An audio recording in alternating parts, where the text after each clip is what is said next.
स्थान ग्रहण करें।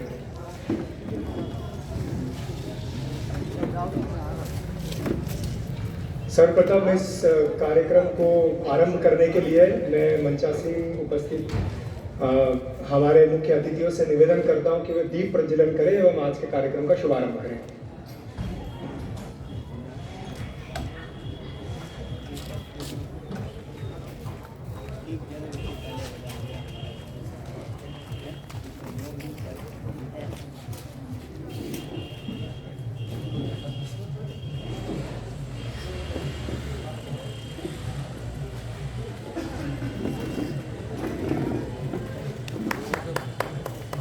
आप सभी की तालियां अपेक्षित है। आप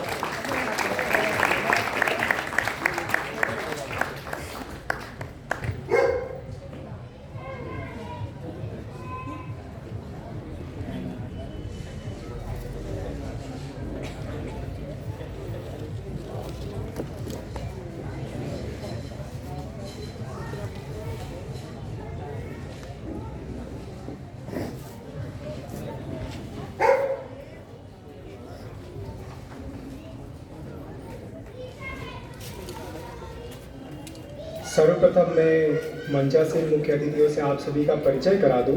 हमारे आज के कार्यक्रम के मुख्य अतिथि श्री रितेश जी थेपड़िया है, जो व्यवसाय से कर सलाहकार है एवं आपका निज निवास अलीराजपुर ही है। आज के कार्यक्रम के मुख्य अतिथि श्री अजय जी सेन है, जो अलीराजपुर नगर महाविद्यालय विद्यार्थी कार्य प्रमुख है। आपका निज निवास भी अलीराजपुर है। एवं आज के कार्यक्रम के वक्ता श्री हरिओम जी शर्मा, जो धार विभाग के धर्म जागरण सह संयोजक है। आपका निज निवास बड़दा है एवं आप शासकीय शिक्षक हैं, देश के भविष्य का निर्माण करते हैं। इस कार्यक्रम को गति प्रदान करते हुए मैं आज के हमारे वक्ता श्री हरिओम जी शर्मा से निवेदन करता हूं कि वे हम सभी का मार्गदर्शन करें एवं इस कार्यक्रम में हम सभी को संबोधित करें। श्री हरिओम जी शर्मा।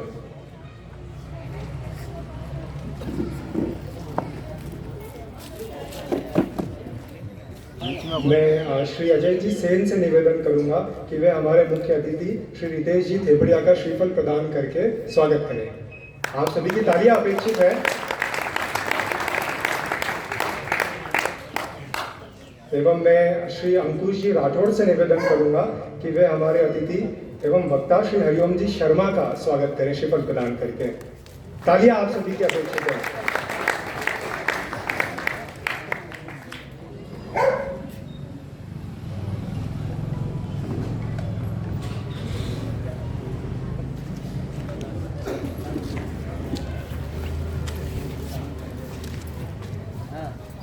500 वर्ष से इस देश में एक बहस चली कि भगवान श्री राम, जिस अयोध्या में भगवान श्री राम रहे, उस अयोध्या में भगवान श्री राम का मंदिर बनना चाहिए या नहीं बनना चाहिए। अगर इस देश का सांस्कृतिक हम एक बार विश्लेषण कर ले एवं थोड़ा सा अध्ययन कर ले तो शायद इस बात को समझने के लिए बहुत ज़्यादा ज़रूरत नहीं है कि भगवान श्री राम तो इस देश में पग पग में विराजमान है। पंडित अटल बिहारी वाजपेयी कहा करते थे कि भारत देश सिर्फ एक भूमि का टुकड़ा नहीं है, वह एक जीता जागता युग पुरुष है। और निसंदेह इस बात को कहा जा सकता है कि अगर ये देश एक जीता जागता युग पुरुष है तो भगवान श्री राम इस देश की आत्मा है। आत्मा के बिना तो शायद देश की कल्पना व्यर्थ है। इस बात में तो किसी को संदेह होना ही नहीं चाहिए कि भगवान श्री राम इस देश की आत्मा है। एवं आज इस सौभाग्य के क्षण हम सभी लोग कुछ ही दिनों में अनुभव करने वाले हैं, जब भगवान श्री राम के मंदिर में उस विग्रह में प्राण प्रतिष्ठा होने वाली है। इसी विषय में हम सभी का मार्गदर्शन करने के लिए मैं श्री हरिओम जी शर्मा से निवेदन करूंगा कि वे हम सभी को संबोधित करें। श्री हरिओम जी शर्मा।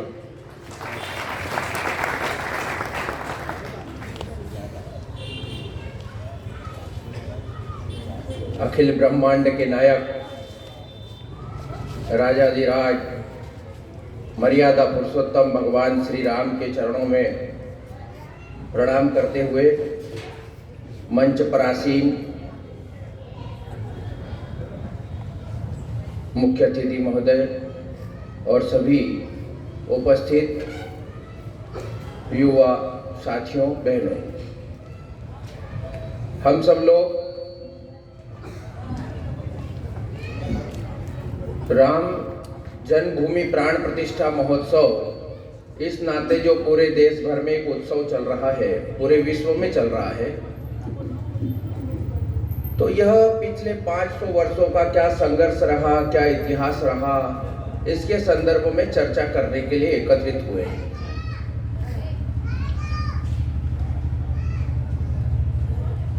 भगवान श्री राम का प्राण प्रतिष्ठा महोत्सव मनाया जा रहा है। गांव नगर सब सजे हैं, हर मन खिले हुए हैं। केवल भारत ही नहीं तो विश्व के अनेक देशों में उत्सव मनाया जा रहा है और होना भी चाहिए पूरे विश्व में, क्योंकि भगवान राम किसी एक के नहीं है, सबके राम, सब में राम, अखिल ब्रह्मांड के नायक हैं राम। इसलिए भगवान राम का अगर दिव्य और भव्य भवन बनकर के तैयार हुआ है और उसमें उनकी प्राण प्रतिष्ठा हो रही है, तो उसका उत्सव पूरे ब्रह्मांड में होना ही चाहिए और हो भी रहा है।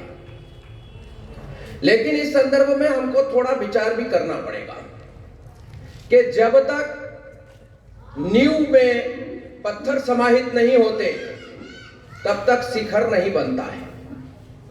इस संघर्ष में अनेक कार सेवकों ने, अनेक बलिदानियों ने अपने जीवन को आहुत किया, अपना संपूर्ण जीवन समर्पित कर दिया और तब जाकर के यह शुभ दिन हमारे जीवन में आया है। हम सबने देखा राम जन्मभूमि का शिलान्यास हुआ, भूमि पूजन हुआ माननीय मोदी जी के हाथ से, तो चांदी की ईंट नींव के अंदर रखी गई।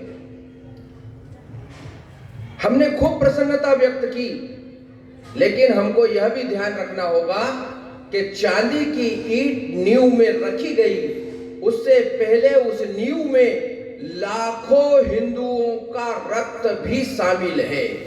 अनेक कार सेवकों का, अनेक बलिदानियों के मस्तक उस नींव में सम्मिलित हैं। अनेक माताओं ने अपने बेटों को दिया है, अनेक बहनों ने अपने भाइयों को समर्पित किया है। तब जाकर के यह शुभ दिन हमें देखने के लिए मिला कि जब माननीय मोदी जी के हाथों से नींव में चांदी की ईंट रखी गई। यह कोई साधारण घटना नहीं है। हम सब लोगों के लिए ऐसा होता है कि सुप्रीम कोर्ट में लड़ लिए, फैसला आ गया, उधर मोदी जी प्रधानमंत्री हो गए, इधर मंदिर बन गया। ये इतनी छोटी और साधारण घटना नहीं है, ये इतनी मामूली घटना नहीं है। इसके पीछे 500 वर्षों का संघर्ष है, एक दो युद्ध नहीं। अयोध्या किसको कहते हैं जहाँ युद्ध न हो, अवध किसको कहते हैं जहाँ किसी का वध न हो। वहां हमको हमारे आराध्य प्रभु श्री राम का जन्मभूमि पर मंदिर बनाने के लिए स्वाधीनता से पहले 76 युद्ध लड़ना पड़े, 4.5 लाख हिंदुओं ने अपना बलिदान दिया, तब जाकर के हमको आज ये शुभ दिन देखने के लिए मिला है। तब जाकर के उस जन्मभूमि पर हिंदुओं को अधिकार प्राप्त हो पाया है। यह कोई साधारण घटना नहीं है। 1528 में बाबर आता है, उससे पहले राम जन्मभूमि यानी आज से लगभग 9 साल पहले त्रेता युग के चतुर्थ चरण में रामनवमी के दिन भगवान राम उस अवध की भूमि पर प्रकट होते हैं, अपनी बाल लीलाएं करते हैं, वहीं बड़े होते हैं। 14 साल का वनवास होता है, सीता हरण होता है, जटायु से मिलना होता है, सुग्रीव से मित्रता होती है, रावण का वध होता है और वापस आकर के राम राज्य की स्थापना होती है। ये हम सबने अच्छी तरह से पढ़ा है, सुना है। और जब भगवान राम अपने जीवन में संपूर्ण लीला कर चुके होते हैं, तब वह सरयू के अंदर अपने आप को जल समाधि दे देते हैं और वहां से वैकुंठ चले जाते हैं सशरीर।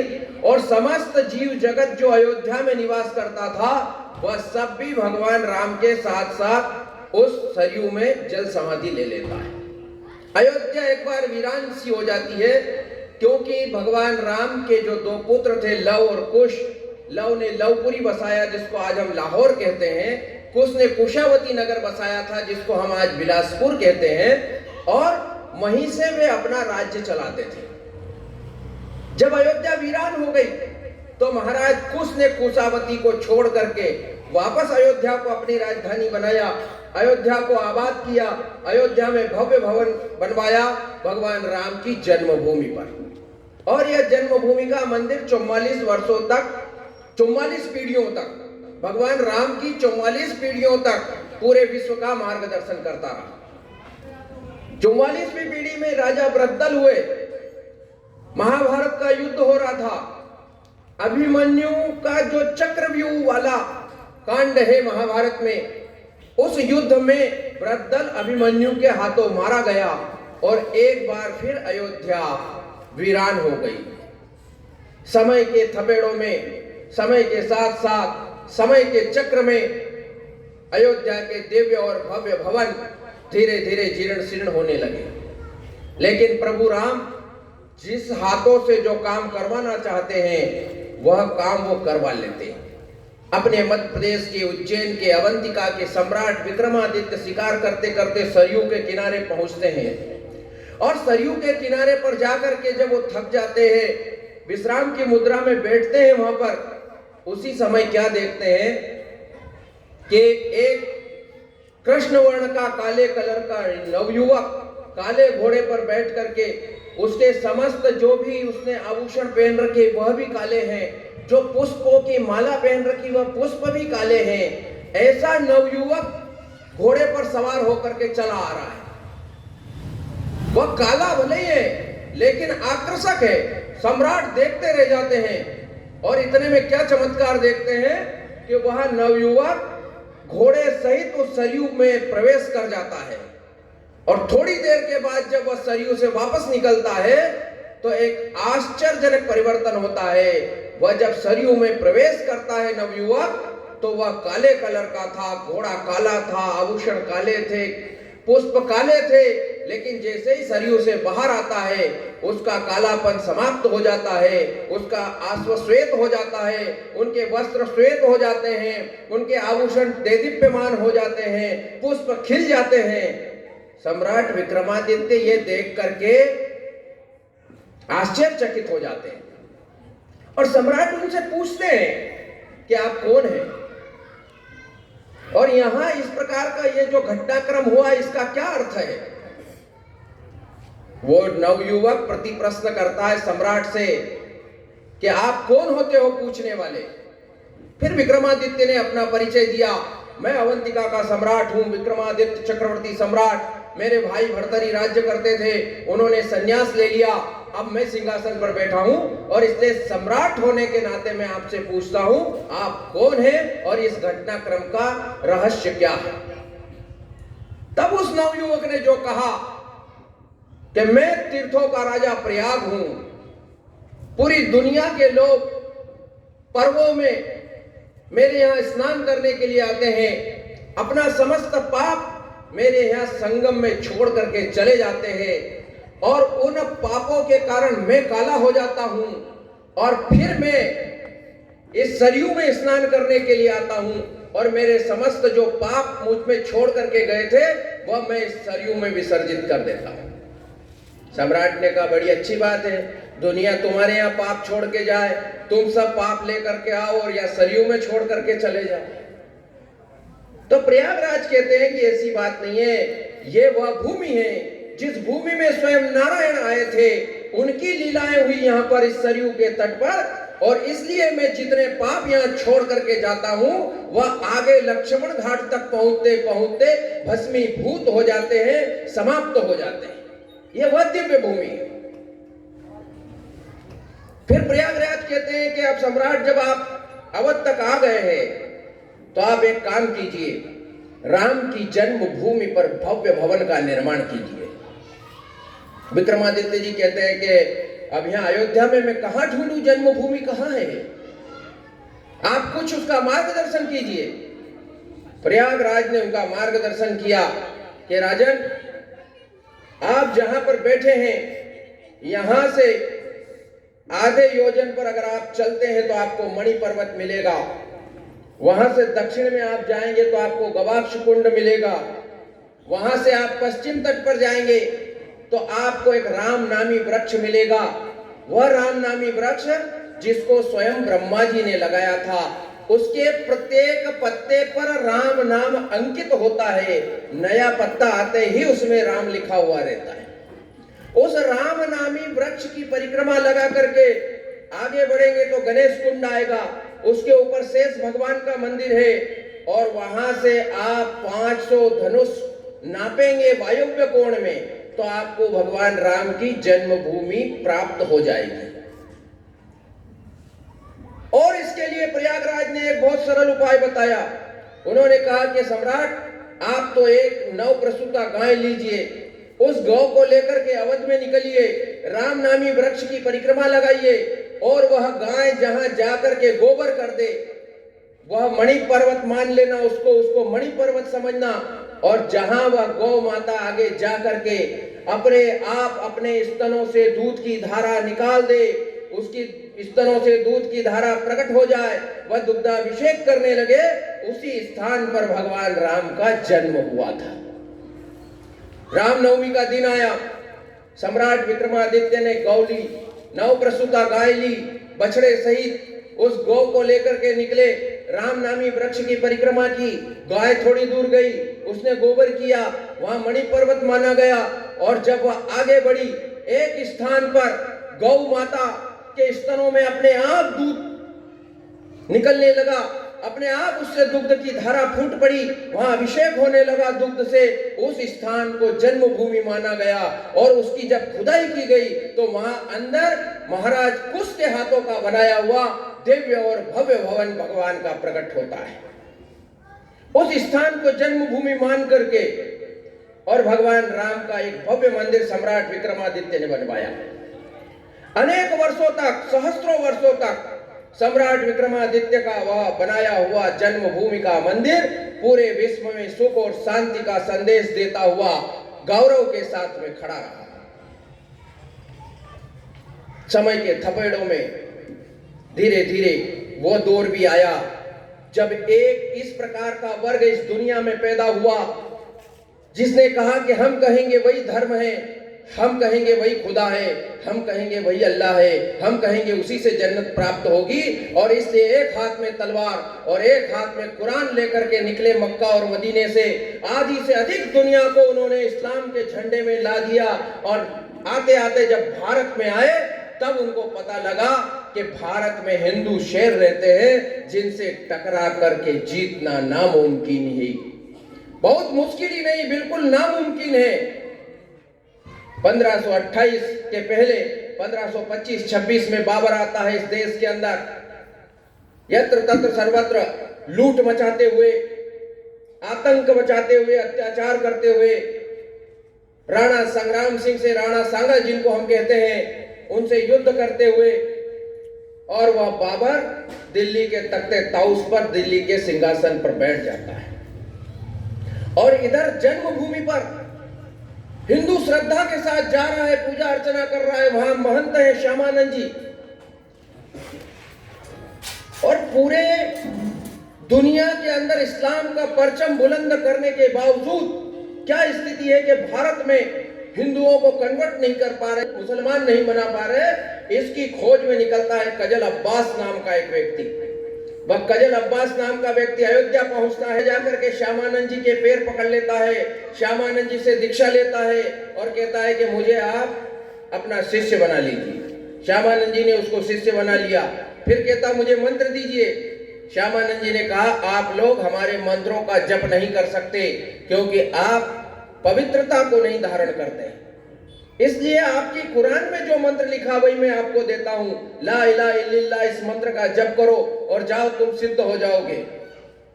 उस कजल अब्बास नाम के फकीर ने उसी मंत्र को श्रद्धा के साथ जपा और आश्चर्य होगा आप लोगों को, उस मंत्र को जप करके वह सिद्ध हो गया और अपनी सिद्धाई, अपने चमत्कार दिखाने लगा। फिर एक जलाल सा नाम का फकीर आता है, वह भी श्यामानंद जी के पैर पकड़ता है, वह भी दीक्षा लेता है, वह भी मंत्र जप करता है और वह भी सिद्ध पुरुष हो जाता है। लेकिन ये दोनों आए किस लिए थे? ये सिद्ध होने के लिए नहीं आए थे, ये श्यामानंद जी के शिष्य बनने के लिए नहीं आए थे, ये इस खोज में आए थे कि भारत का हिंदू समाज, भारत की हिंदू सभ्यता, हिंदू संस्कृति, हिंदू सनातनी धर्म कैसे समाप्त कर सकते हैं। और इनके दिमाग में वह षड्यंत्र चल रहा था। जलाल साहब कहता है कि इस जन्मभूमि के मंदिर को नेस्तानाबूद करना पड़ेगा और यहां पर एक भव्य और दिव्य मस्जिद का निर्माण करेंगे, और ये जो सरयू का जल है, इस सरयू के जल को हम काबा का जल बनाएंगे, एक खुर्द मक्का हम अयोध्या के अंदर बनाएंगे, और ये जिस दिन बन जाएगी उस दिन सारा हिंदुस्तान इस्लाम के झंडे के तले आ जाएगा, इसमें कोई संदेह नहीं। और इस षड्यंत्र के साथ वो बाबर को पत्र लिखते हैं। बाबर अपनी 4.5 लाख की सेना को भेजता है, मीर बाकी उसका सेनापति है, और 4.5 लाख की सेना लेकर के वो जन्मभूमि पर आक्रमण करने के लिए, जन्मभूमि के मंदिर को ध्वस्त करने के लिए निकलता है। लेकिन ये क्या इतना आसान काम था कि कोई भी सेना लेकर के आ जाएगा, हमारे प्रभु राम के मंदिर को ध्वस्त कर देगा? ये समाचार जब अवध पहुंचता है, उस समय वहां भीति के नरेश मेहताब सिंह जी तीर्थ यात्रा पर बद्रीनारायण जाने के लिए तैयार हैं, और उन्हें जब यह समाचार प्राप्त होता है तो वह अपने सब सिपह सालारों से कहते हैं कि अब बद्रीनारायण की यात्रा नहीं करेंगे, अब हमको जन्मभूमि को बचाना है या फिर स्वर्ग की यात्रा के लिए तैयारी करना है। डंका बजाया जाता है, 1,74,000 हिंदू एकत्रित होते हैं, और वह एक बड़ी सेना लेकर के 4.5 लाख की शाही सेना से टकराते हैं। आपको आश्चर्य होगा, 17 दिन तक युद्ध चलता है। 17वें दिन राजा महताब सिंह जी सहित पूरे 1,74,000 हिंदू अपना प्राण उत्सर्ग कर चुके होते हैं, एक भी हिंदू जीवित नहीं बचता है। यह संघर्ष रहा हमारा, जिस व्यक्ति ने भारत की भूमि पर भारत की सभ्यता और संस्कृति नष्ट करने के लिए पहला कदम रखा, उसी दिन यहां के हिंदू समाज ने खड़े होकर के प्रतिकार किया है। 1,74,000 हिंदुओं ने अपनी शहादत दे दी। उसके बाद मीर बाकी ने तोप घुमाई, तोप चलाई गई, भगवान राम के मंदिर का शिखर उड़ा दिया। पुजारियों ने भगवान रामलला को सुरक्षित स्थान पर पहुंचा दिया। 4 पुजारी दरवाजे पर खड़े हो गए कि हम आप लोगों को अंदर नहीं जाने देंगे, जलाल शाह ने कहा इनके सर कलम कर दिए जाएं। चारों पुजारियों के सर कलम कर दिए गए, और इतिहासकार कन्नीघम लिखता है कि वहां पर जितने 1,74,000 हिंदू मारे गए, उनके रक्त में गारा घोल करके इन लोगों ने बाबरी ढांचे की दीवारें खड़ी करी, मीर बाकी ने।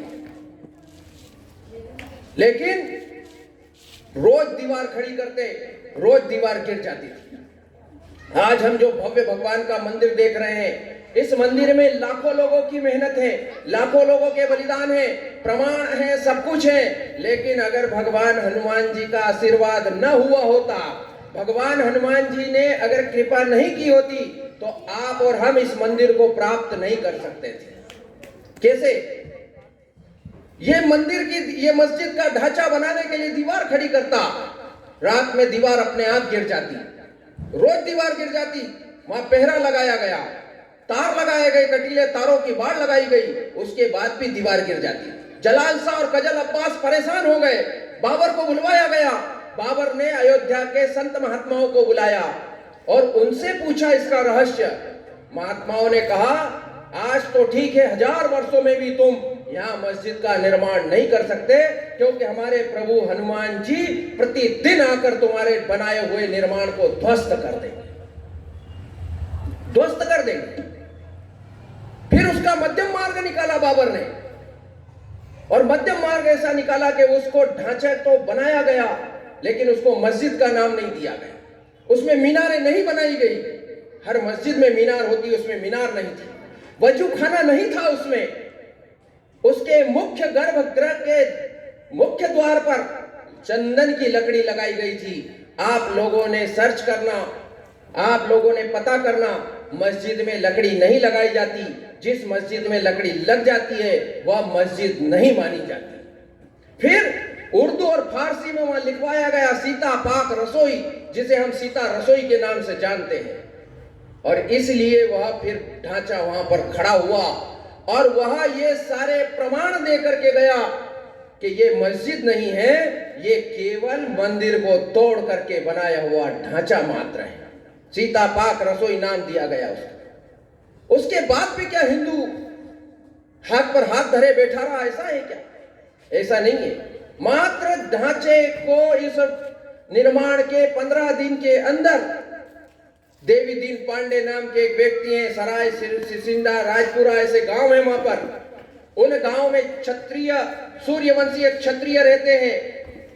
देवी दीन पांडे ने आह्वान किया कि जब भगवान राम ने अश्वमेध यज्ञ किया था तब उन्होंने हमको जमीनें दी थी, गांव बसाए थे, मैं आपका राजपुरोहित हूं, इस नाते अगर कोई जन्मभूमि पर अधिकार करता है, जन्मभूमि के मंदिर को तोड़ने का प्रयास करता है, तो क्या हम लोग बैठे रहेंगे?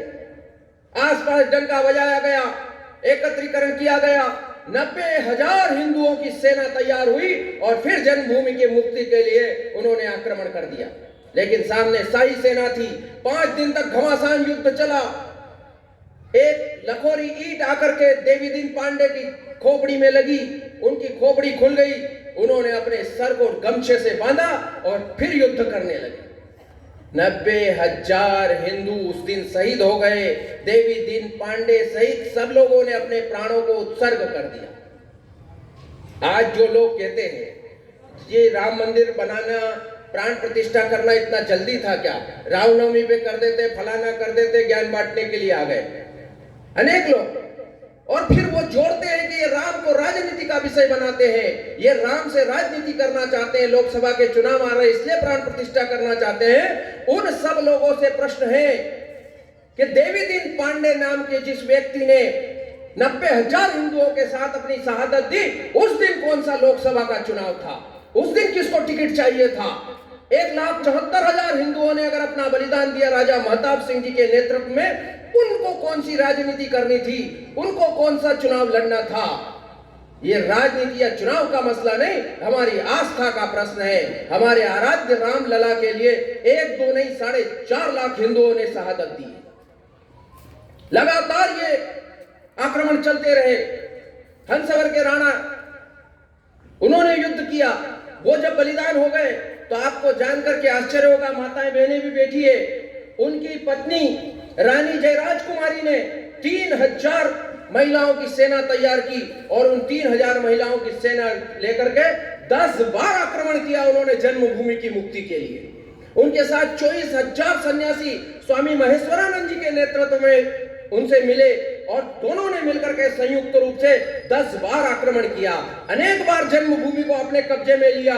फिर पूजा अर्चना शुरू होती, फिर शाही सेना आ जाती और फिर शाही सेना उनका कब्जा कर लेती। यह अनवरत युद्ध चलता रहा। अकबर के समय भी युद्ध हुए।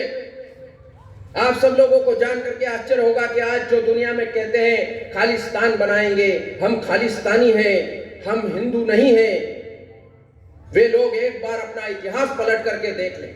गुरु गोविंद सिंह जी जिस समय बाबा वैष्णव दास जी अपने 10,000 चिमटाधारी साधु सन्यासियों को लेकर के जन्मभूमि की मुक्ति के लिए लड़ रहे थे, और जब सैयद हसन अली नाम के व्यक्ति को औरंगजेब भेजता है एक बड़ी सेना लेकर के, तो बाबा वैष्णव दास गुरु गोविंद सिंह जी को पत्र लिखते हैं। और गुरु गोविंद सिंह जी उस समय आगरे में लड़ रहे मुगलों से, वो लड़ाई छोड़ करके अयोध्या आते हैं, ब्रह्मकुंड पर डेरा डालते हैं। आज भी ब्रह्मकुंड साहिब गुरुद्वारा वहां पर मौजूद है। और गुरु गोविंद सिंह जी, बाबा वैष्णव दास और क्षत्रिय सूर्यवंशी तीनों मिल करके लड़ते हैं और सैयद हसन अली मारा जाता है 1660 में। और 1664 तक वहां पर 4 वर्ष तक हिंदू बड़े इत्मीनान के साथ में रामलला की पूजा अर्चना करता है।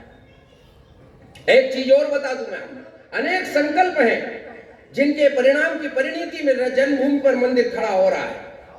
जो क्षत्रिय सूर्यवंशी थे उन लोगों ने संकल्प लिया कि जब तक भगवान राम की जन्मभूमि पर दिव्य मंदिर का निर्माण नहीं हो जाता, जब तक हम इन आताताइयों से हमारी जन्मभूमि को मुक्त नहीं करा लेते, तब तक हम पैर में जूता नहीं पहनेंगे, माथे पर पगड़ी नहीं बांधेंगे और सर पर छाता धारण नहीं करेंगे।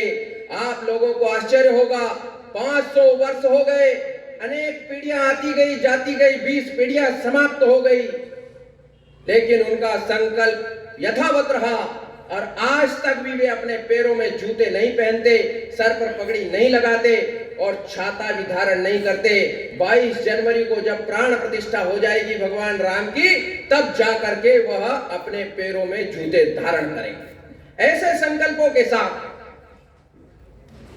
हिंदू समाज खड़ा रहा, तब जाकर के जन्मभूमि पर मंदिर का निर्माण हुआ। ताली बजा सकते हैं क्योंकि संघ का कार्यक्रम नहीं है।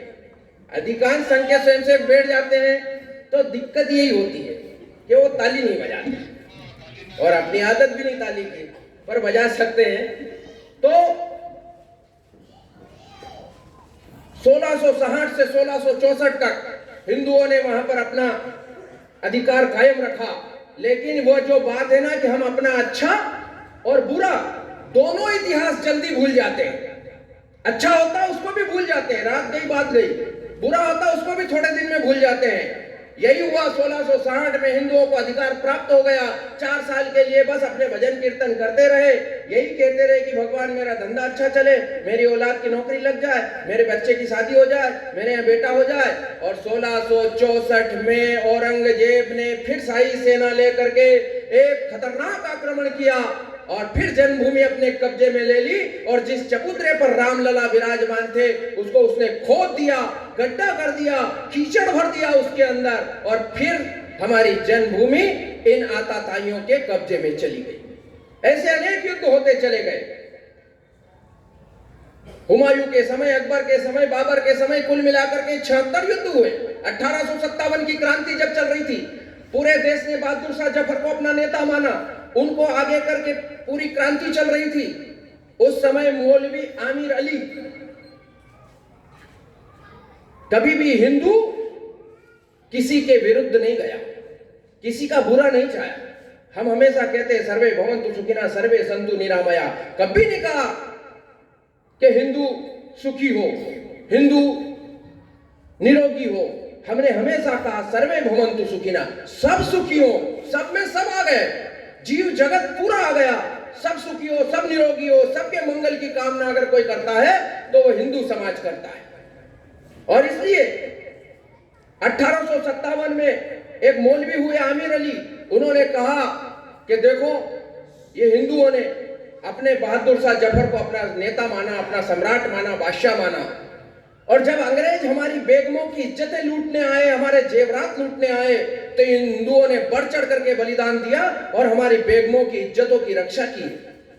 तो हमारा भी दायित्व बनता है कि इनके जो खुदा है रामचंद्र, उनका जन्म स्थान इनको वापस दे देना चाहिए। अनेक मुसलमान इसके लिए राजी हो गए, लगभग सब राजी हो गए, कुछ कट्टरपंथियों को छोड़ करके। लेकिन 1857 का वह समर असफल कर दिया गया। अंग्रेज अपनी चाल में सफल हुए, कट्टरपंथी अपनी चाल में सफल हुए और मौलवी आमिर अली को और रघुचरण दास जी महाराज, जो दोनों मित्र हुआ करते थे, दोनों को कुबेर के टीले पर 1858 में अयोध्या में फांसी पर चढ़ा दिया, इमली के पेड़ पर। दोनों की लीला वहीं समाप्त कर दी गई। लोग उस इमली के पेड़ की पूजा करने लगे, वहां दीपक जलाने लगे। उन्होंने इमली के पेड़ को कटवा करके फेंक दिया। आप जब अब अयोध्या जाएंगे, वहां आपको कुबेरेश्वर महादेव का मंदिर मिलेगा। मुसलमानों से कोई परहेज नहीं है। पूजा पद्धतियां अनेक होती है, कोई शिव को मानता, कोई कृष्ण को मानता, कोई राम को मानता, कोई देवी को मानता, कोई शैव है, कोई शाक्त है। हम तो कहते हैं कि बारिश का पानी ऊपर से आता है, नदी नालों से होते हुए अंत में जब सब जाकर के समुद्र में मिल जाता है, इसी तरह से आप किसी को भी प्रणाम करो, अंत में जाकर के वह सब रामलला के चरणों में समर्पित हो जाता है। कोई पूजा पद्धति से विरोध नहीं। आमिर अली और उसके बाद एक और मुसलमान का उल्लेख आता है, अब्दुल बरकत अली। देश आजाद हो गया 47 में, 1949 का दौर है, 22-23 दिसंबर की रात्रि है, मध्य रात्रि है। इस ढांचे पर संगीन पहरा लगाया गया है। पहरे में ही थे रामलला और वहां तो मूर्तियां सब हटा दी गई थी, केवल इनकी नमाज होती थी कभी कभी।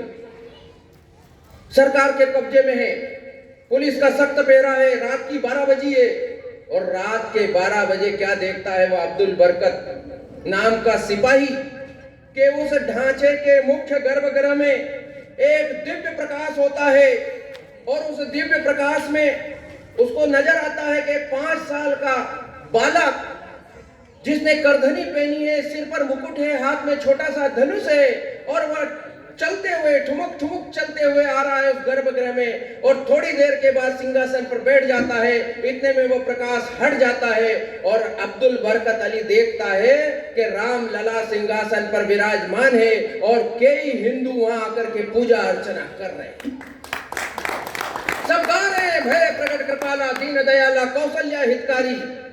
पूजा अर्चना शुरू हो गई। अब्दुल बरकत अली दौड़ा दौड़ा जिलाधीश के पास में गया। के नायर नाम के उस समय जिलाधीश थे। उनसे जाकर के वह यह वाकया बताता है कि मैंने देखा राम लला प्रकट हो गए हैं और सारा हिंदू समाज उनकी पूजा अर्चना कर रहा है। लेकिन उस समय जो दिल्ली में नेतृत्व था उसने अनेक पत्र लिखे उत्तर प्रदेश के मुख्यमंत्री गोविंद वल्लभ पंत को।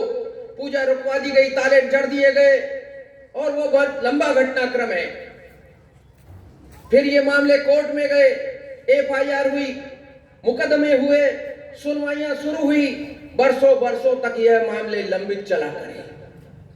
फिर एक दिन वो भी आया कि 1925 में डॉक्टर हेडगेवार जी ने जिस राष्ट्रीय स्वयंसेवक संघ की स्थापना नागपुर में की थी, ये कहते हुए कि मैं हिंदू समाज का संगठन करूंगा, वो 1925 से चलते चलते आज इतना बड़ा वट वृक्ष हो गया। उसी वट वृक्ष से एक शाखा निकली विश्व हिंदू परिषद और विश्व हिंदू परिषद ने समस्त भारत के धर्माचार्यों को बुलाकर के एक धर्म संसद का आयोजन हुआ और वहां हुंकार भरी गई, अयोध्या, मथुरा और काशी को मुक्त किया जाएगा, सौगंध राम की खाते हैं, मंदिर वहीं बनाएंगे।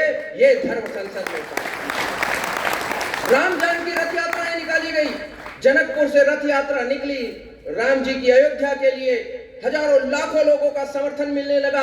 राम भक्ति अपने पूरे सैलाब पर थी। और उसी दौर में एक घटना यह हुई, 1984 में इंदिरा गांधी की हत्या कर दी गई।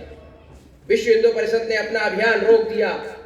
1986 में इस बीच में 2, 3, 4, 5 धर्म संसदें हो गई। हर धर्म संसद में साधु सन्यासियों ने एक मत से कहा कि राम जन्मभूमि मुक्त होने चाहिए। रामशिला पूजन हुआ। पूरे देश में नहीं, पूरे विश्व के अंदर रामशिला पूजन हुआ। भारत सहित 40 देशों से शिलाएं आई। 6 करोड़ लोग उसमें जुड़े। 25,000 यात्राएं निकाली गई और वो सब शिलाएं अयोध्या पहुंची। फिर निश्चित हुआ शिलान्यास का दिन और पहला पत्थर जो रखा कामेश्वर चौपाल जी ने, को कामेश्वर चौपाल जी के हाथों वहां पर शिलान्यास करवाया गया। उस ढांचे के निकट शिलान्यास हुआ। फिर तिथि तय हुई कि अब यहां कार सेवा की जाएगी। अब लोगों को लगता कार सेवा मतलब क्या? अनेक जगह अभी मेरा जाना हो रहा है, धार और अलीराजपुर जिले में। लोगों को लगता है यार कार सेवा मतलब होती है जिनके पास कार होती है वो कार लेके जाते हैं, क्योंकि बाकी लोगों के पास तो साधन नहीं है। कार सेवा का अर्थ होता है, हम इस हाथ को कर कहते हैं, कर मध्य सरस्वती, ये कर है। और कर से मतलब अपने हाथों से धर्म के लिए, अपने हाथों से अपने सभ्यता समाज संस्कृति की रक्षा के लिए जो काम किया जाता है उसे हम कार सेवा कहते हैं। और जो ये काम करता है उसको हम कार सेवक कहते हैं। ये पंजाबी में, सिख परंपरा में यह शब्द प्रचुर मात्रा में प्रयुक्त होता है, लेकिन आम हिंदू समाज के लिए यह 1990 की कार सेवा के बाद ध्यान में आया। 1990 की कार सेवा तय की गई। अशोक जी सिंघल, श्रद्धेय रितंबरा दीदी, उमा भारती, विनय कटियार, आचार्य गिरिराज किशोर, रामचंद्र परमहंस दास जी, पूरे देश भर के अंदर साधु सन्यासियों ने सभाएं की और आडवाणी जी एक रथ यात्रा लेकर के निकले सोमनाथ से अयोध्या के लिए। सोमनाथ से अयोध्या की रथ यात्रा प्रारंभ हुई। 300 किलोमीटर रोज चलते थे। 6 सभाएं रोज करते थे आडवाणी जी। उस समय विश्वनाथ प्रताप सिंह दिल्ली में प्रधानमंत्री हुआ करता था। उत्तर प्रदेश में कल्याण सिंह मुख्यमंत्री था। बिहार के अंदर लालू प्रसाद मुख्यमंत्री था। और आप कल्पना कीजिए हिंदुओं के सबसे बड़े आराध्य राम के मंदिर के निर्माण के लिए कोई यात्रा निकल रही है। पूरे देश भर के हिंदू समाज के लोग राम भक्ति में लीन हैं और उस समय इन नेताओं को यह लगता है कि हम मुस्लिम तुष्टीकरण कैसे कर सकते हैं, ज्यादा से ज्यादा हम मुसलमानों को यह कैसा बता सकते हैं कि हम आपके हित चिंतक हैं। तो मुलायम सिंह कहता है कि यह परिंदा पर नहीं मार सकता, ये कितनी भी कार सेवा की घोषणा कर ले। और उधर विश्वनाथ प्रताप सिंह लालू प्रसाद को फोन करके कहते हैं कि आडवाणी को गिरफ्तार करो। आडवाणी जी गिरफ्तार हो जाते हैं। बिहार के अंदर 1.5 लाख राम भक्तों को जेलों में डाल दिया जाता है। 30 अक्टूबर से 2 नवंबर की कार सेवा का संतों ने आह्वान किया है। पूरे देश भर की ट्रेनें रद्द कर दी गई, बसें बंद कर दी गई। लोग अयोध्या नहीं पहुंचना चाहिए, ऐसे इंतजामात किए गए। मुलायम सिंह यादव ने अयोध्या को छावनी बना दिया। भारत और पाकिस्तान की सीमा पर जो सुरक्षा व्यवस्था नहीं होती, ऐसी सुरक्षा अयोध्या की सीमाओं पर कर दी गई। कटीले तारों की बाड़ लगा दी गई। सरयू के ऊपर जितने पुल बने थे उन पर दीवारें खड़ी कर दी गई। फिर भी लोग निकले, अपने घरों से निकले। जहां तक वाहन मिला वहां तक वाहन से गए, टैक्सी से गए, बैलगाड़ियों से गए और 200-200, 300-300 किलोमीटर कार सेवा पैदल चल के खेत खलिहान पहाड़ जंगलों के रास्ते से अयोध्या पहुंचे। और 30 अक्टूबर के दिन जब मुलायम सिंह ने कहा था कि परिंदा पर नहीं मार सकता, नियत समय आया। 10, साढ़े 10 बजे का जो कार सेवा का समय निश्चित था, उस समय में हनुमानगढ़ी से कार सेवक निकले, मणिराम छावनी से कार सेवक निकले, विजय राघव भवन से कार सेवक निकले। देखते देखते अयोध्या की गलियां कार सेवकों से पट गई। सारे जो सीआरपीएफ के जवान थे, पुलिस बल था, हाथ पैर फूल गए। जो ये कल्पना नहीं कर सकते थे, जिन्होंने कहा था परिंदा पर नहीं मार सकता, लाखों की संख्या में कार सेवक अयोध्या की गलियों में थे। बाबरी ढांचे के, जिसको ये बाबरी ढांचा कहते हैं, हमारे लिए श्रद्धेय राम जन्मभूमि, उसकी परिक्रमा करने का कार्यक्रम निश्चित था। राम धुन करते हुए गए। कार सेवक नारा लगा रहे थे, पुलिस हमारी भाई है, आगे नहीं लड़ाई है। लेकिन क्या देखते हैं, वो जो निहत्थे कार सेवक केवल राम जय राम, श्री राम जय जय राम का विजय महामंत्र का जप करते हुए जा रहे थे, उन पर आंसू गैस चला दी गई, लाठियां बांध दी गई। 30 अक्टूबर के दिन गिरफ्तारियां होने लगी। अचानक एक घटना होती है। एक बस में, जिसमें सब लोगों को, कार सेवकों को जेल ले जाने के लिए भरा जा रहा था, एक साधु उस बस पर चढ़ता है, ड्राइवर को नीचे उतारता है, खुद गाड़ी चलाने लग जाता है और गाड़ी व बस बाबरी ढांचे की तरफ, जन्मभूमि की तरफ मोड़ देता है। और 5 लेयर की बैरिकेडिंग थी, सबको तोड़ता हुआ वह जन्मभूमि के अंदर घुस जाता है। उसके पीछे कई कार सेवक अंदर घुस गए। राम कोठारी और शरद कोठारी 2 भाई थे, उन्होंने ऊपर चढ़ करके भगवा ध्वज फहरा दिया एक गुंबज के ऊपर। 30 अक्टूबर का यह घटनाक्रम हो गया। इस घटनाक्रम के बाद 2 नवंबर तक यह कार सेवा थी। 1 नवंबर को शांति रही। सब लोगों ने जहां जहां रुके थे वहां भोजन हुआ, चाय हुआ, जिन लोग घायल हुए थे उनके इलाज हुए। और 2 नवंबर के दिन फिर परिक्रमा के लिए निकले। लेकिन उस दिन तो ये आदेश था कि कोई एक भी कदम जन्मभूमि की ओर नहीं बढ़ना चाहिए। जो बड़े गोलियां चला दो, इंसान खत्म हो जाना चाहिए, गोलियां खत्म नहीं होनी चाहिए। इतनी गोलियां मुलायम सिंह ने मुहैया कराई थी। पुलिस की वर्दी में, सीआरपीएफ की वर्दी में मुलायम सिंह के गुंडों को तैनात किया गया। उसको पता था कि सीआरपीएफ के जवान भी गोली चलाने में हाथ पीछे खींच लेंगे। बड़ी संख्या में उसने अपने गुंडों को वर्दी पहना करके वहां तैनात किया था। एक ओम भारती जी उस समय की प्रधान अध्यापिका थी, जो आज राम जन्मभूमि के मंदिर में सत्येंद्र दास जी का नाम आप सुनते होंगे टीवी में, मुख्य पुजारी हैं, उनकी बहन है। वो एक विद्यालय चलाती है, विजय राघव भवन, एक ऐसा मंदिर है राम जी का, उसी में विद्यालय चलाती थी, वहां की प्रधान अध्यापिका थी।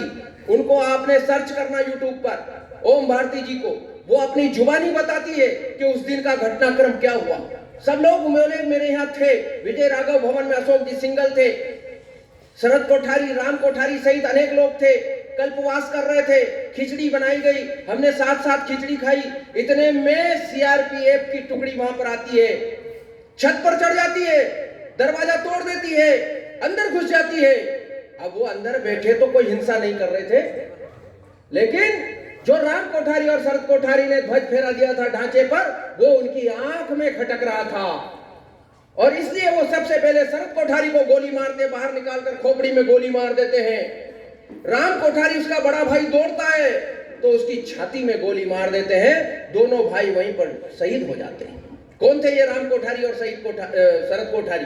20 साल का एक नौजवान, एक 23 साल का नौजवान कोलकाता से निकलते हैं, बंगाल से।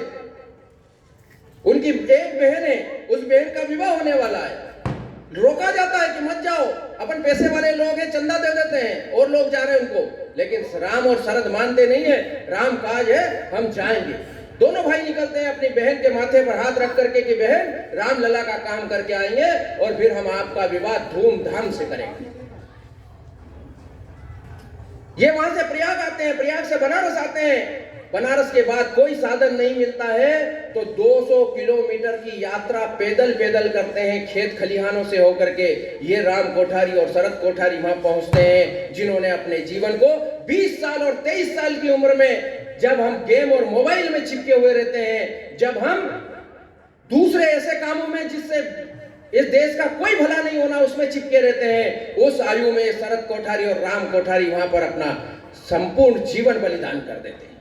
और केवल यही नहीं, ओम भारती जी बताती है, ऐसी गोलियां चलाई गई, चप्पल जूते बिखरे हुए थे, खून ऐसा बिखरा हुआ था मानो किसी ने बाल्टियों में ला करके उड़ेला।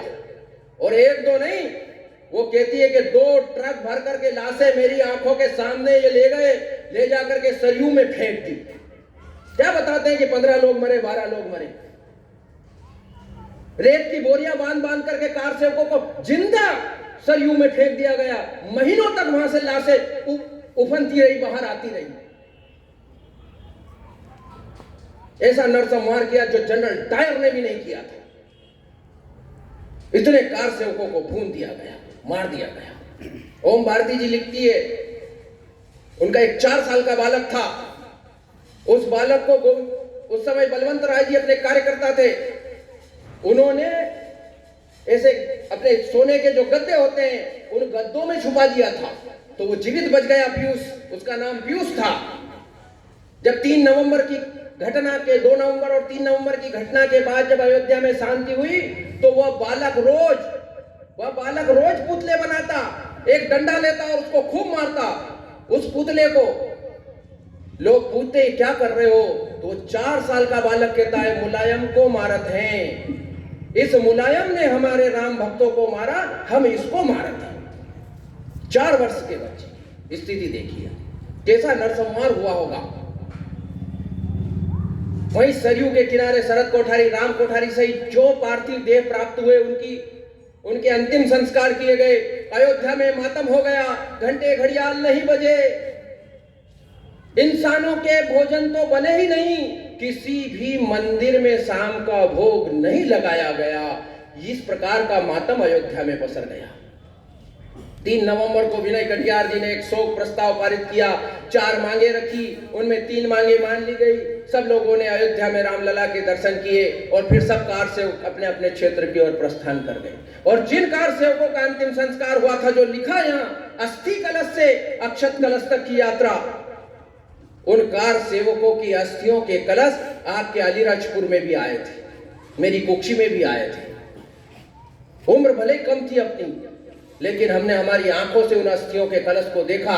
अस्थि कलश यात्राएं निकाली, अस्थि कलश के आगे फूल चढ़ा करके हाथ जोड़े, और जब अयोध्या में प्राण प्रतिष्ठा की तैयारी हुई, पूज्य संतों ने अक्षतों को पूजन करके गांव-गांव में निमंत्रण के लिए भेजे। वो अक्षत कलश यात्राएं भी इन आंखों ने देखी, और उस दिन भावुक हो गया मैं कि एक अस्थियों में हमने, एक कलश में हमने अस्थियां देखी थी कार सेवकों की, और आज हिंदुओं के पुरुषार्थ थे, उसी कलश में हमने पूज्य अक्षतों को देखा।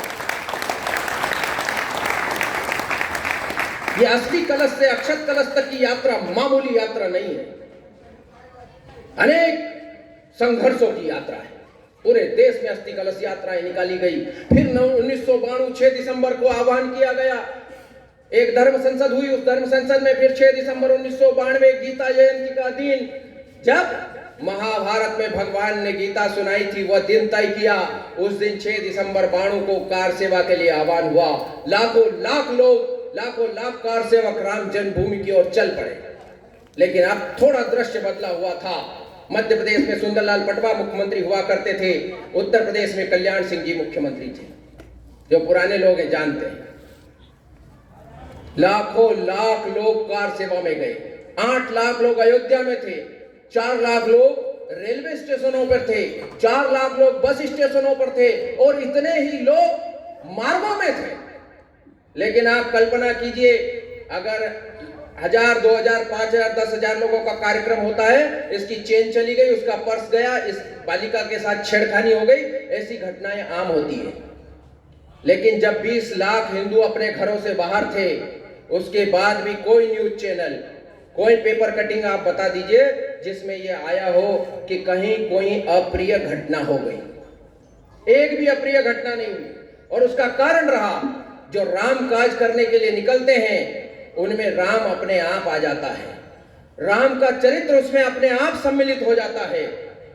और जो कार सेवक रामलला के लिए निकले थे, इसीलिए मैं कहता हूं, ये राम मंदिर का निर्माण नहीं है, ये राम मंदिर से राष्ट्र मंदिर के निर्माण की यात्रा है। 22 तारीख को यात्रा समाप्त नहीं होगी, 22 तारीख को राष्ट्र निर्माण की यात्रा प्रारंभ होने वाली है। और इसलिए 20 लाख लोग सड़क पर होने के बाद कोई अप्रिय घटना नहीं हुई।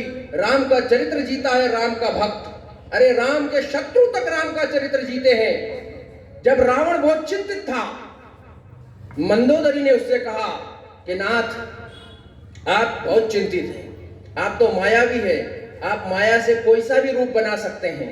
आप एक काम करिए।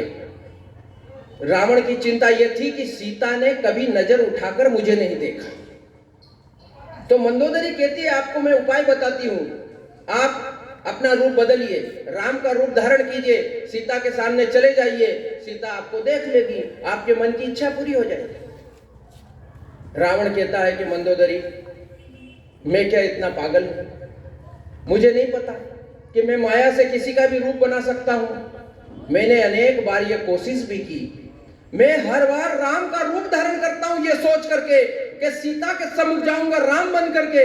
लेकिन जब जब मैं राम का रूप धारण करता हूं, तब जैसे ही मैं राम का रूप धारण करता हूं, मुझे सामने नजर आने वाली हर माता, बहन, औरतें जितनी है वो माता और बहनों के रूप में नजर आने लगती है। यह राम का चरित्र है कि उनका शत्रु भी अगर रूप राम का ले ले तो वह भी गलत काम नहीं कर सकता। 6 दिसंबर 92 के दिन अयोध्या में कार सेवा हुई। कार सेवक ढांचे की ओर बढ़े। आप सब लोग इस घटनाक्रम से बहुत अच्छी तरह से वाकिफ है, इसलिए बहुत संक्षिप्त में बताता हूं मैं। जिन्होंने कहा था कि अनेक दिनों तक बुलडोजर लगाए जाएंगे, जेसीबी लगाई जाएगी, यहां बड़े बड़े वाहन लगाए जाए, तब जाकर के ढांचा खत्म होगा, दुनिया आश्चर्य में पड़ गई जब 8 घंटे में उस बाबरी ढांचे को नेस्ता नाबूद कर दिया गया, समतल मैदान बना दिया गया। एक एक ईंट वहां से कार सेवक उठा करके ले आया। अपने घर बताऊंगा, अपने गांव में बताऊंगा, मैं भी कार सेवा करने के लिए गया था। और दुनिया बताती है, कार सेवक अपना अनुभव बताते हैं कि जब वो कार सेवा के लिए जा रहे थे, गांव से होकर के निकलते, मान लीजिए अपने बाईपास से होकर के जा रहे हैं, तो गांव के लोग पहुंच जाते, हाथ जोड़ते, आप बाईपास मत निकलो, हमारे गांव में से निकलो, हमारा गांव धन्य हो जाएगा, आपके पैर इधर पड़ जाएंगे। जिस चाय की दुकान पर जाकर खड़े होते, जय सिया राम, वो चाय के पैसे देने लगता, तो चाय का दुकान मालिक कहता, कैसी बात करते हो, रामलला के काम से जा रहे हो, कार सेवक हो, मैं तुमसे चाय के पैसे ले लूंगा। जिस बस में बैठ गए, कंडक्टर से कहा जय सिया राम, उसने पैसा नहीं लिया, सीट दी, धन्य हो गया कि मेरी बस में कोई कार सेवक बैठ करके जा रहा है। लोगों ने अपने घरों के दरवाजे खोल दिए, घरों में रात्रि विश्राम करवाया, भोजन करवाया। ऐसी सेवा पूरा देश कार सेवकों की कर रहा था। 8 घंटे में उस बाबरी ढांचे को नेस्ता नाबूद कर दिया। और अभी उस समय कल्याण सिंह जी मुख्यमंत्री थे, पीवी नरसिंह राव प्रधानमंत्री हुआ करते थे। केंद्र से फोन आता है कल्याण सिंह जी के पास कहते हैं गृह मंत्रालय से फोन आया, बोले कल्याण सिंह जी आपको पता है हमको सूचना मिली है कि कार सेवक बाबरी ढांचे की ओर बढ़ रहे हैं और कुछ लोग बाबरी ढांचे में घुसने का प्रयास कर रहे हैं। कल्याण सिंह जी ने इधर से कहा आपको शायद गलत सूचना है, मेरे पास इससे भी ज्यादा बड़ी सूचना है। कार सेवक बाबरी ढांचे में घुस चुके हैं, गुंबद पर चढ़ गए हैं, तोड़ना भी शुरू कर दिया है, लेकिन कल्याण सिंह ये कहता है मैं किसी कार सेवक के ऊपर गोली नहीं चलाऊंगा, और उन्होंने एक गोली नहीं चलाई। शाम होते होते कल्याण सिंह जी ने राज्यपाल को 1.5 लाइन का इस्तीफा दे आए, मैं इस्तीफा देता हूं, कृपया आप स्वीकार कीजिए। उन्होंने अपनी सत्ता को रामलला के चरणों में समर्पित कर दिया। आप किसी पंच सरपंच किसी ये राम जी का काम है, हिंदू समाज का काम है, इसके लिए तुमको इस्तीफा देना पड़ेगा, कभी नहीं देगा, कभी नहीं देगा। 4 राज्यों की सरकारें कुर्बान कर दी, मध्य प्रदेश की सरकार गिरा दी गई, राजस्थान की सरकार गिरा दी गई, गुजरात की सरकार गिरा दी गई, कल्याण सिंह जी ने स्वयं इस्तीफा दे दिया। और आज लोग कहते हैं कि आप लोग राम के नाम पर राजनीति करते हो। तो एक आह्वान मैं भी करता हूं, जिन लोगों को ये लगता है कि राम के नाम पर राजनीति हो रही है, जिन लोगों को लगता है कि राम को राजनीतिक मंच का खिलौना बना करके रख दिया है, उनसे मैं आग्रह करता हूं, कृष्ण जन्मभूमि अभी बकाया है। अगर तुम्हारी मां का दूध पिया है, तुम में वह जिगर है, तो तुम कृष्ण जन्मभूमि मुक्ति के लिए आगे आओ, आंदोलन करो, लड़ाई लड़ो, सारा हिंदू समाज तुम्हारे साथ खड़ा है। हमने राम के नाम पर राजनीति की, तुम कृष्ण के नाम पे करके दिखाओ, हो अगर दम तो आगे आओ। जिन लोगों ने अपनी सत्ताएं कुर्बान की, जिंदगियां कुर्बान कर दी, जिन्होंने अपने बेटे, अपने बहन, अपने भाइयों को कुर्बान कर दिया, वो अगर गर्व से राम जी की जय बोलते हैं तो इसमें राम के नाम पर राजनीति की बू नहीं आनी चाहिए। 1992 में घटना हो गई, ढांचा नेस्ता नाबूद हो गया, आगे न्यायालयीन मामले चले, हाई कोर्ट का फैसला आया, फिर सुप्रीम कोर्ट का फैसला आया, और आज हम देख रहे हैं कि जन्मभूमि पर भव्य मंदिर का निर्माण हो गया और 22 जनवरी को वहां पर प्राण प्रतिष्ठा भी हो जाएगी, प्राण प्रतिष्ठा भी हो जाएगी। लेकिन क्या केवल एक पत्थर का मंदिर बनाने के लिए 4.5 लाख 5 लाख हिंदुओं ने अपना बलिदान दिया?